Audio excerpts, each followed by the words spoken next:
na mag-diferensya sa pag-isip. Samantala, napadaan si Lisa na walungbang pulis at ang kanyang asawa na si Mike. Lisa, para sa'yo. Hoy, Isko! Akaluhin namin ng bawang! Mike, mag-iingat ka kayo, ha? Tumabi ka nga! Ang baho-baho mo! Baka mausok pa si Lisa! Aray! Ang sakit! Salbahe ka, Mike! Kinagabihan.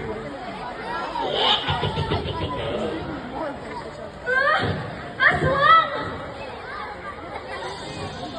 Huwag kang maingay, Isko! Ba't ka na dito? Aalis ka dito! Samantala, sa bahay ni Lisa. Aray! Ang sakit ng tiyan ko! Ha?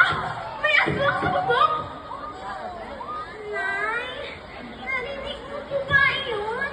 Natatakot na po ako. Hindi mo ba umuwi si tatay? At unti-unti bumukas ang pinto. Ang sarap ng mga anak mo, Lisa!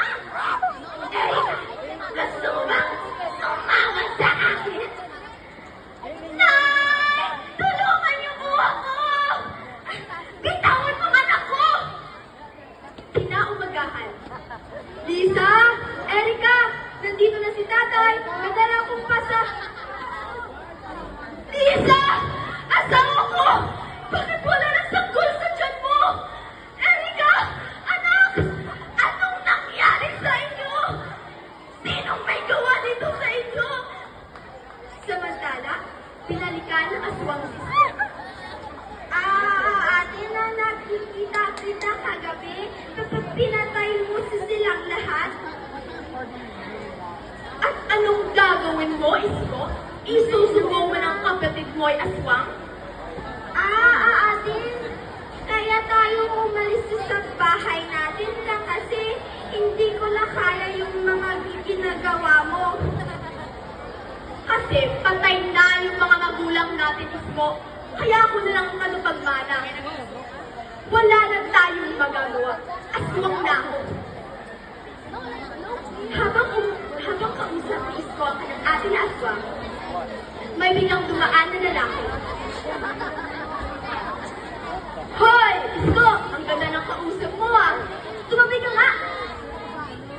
Ako nga pala si Arturo.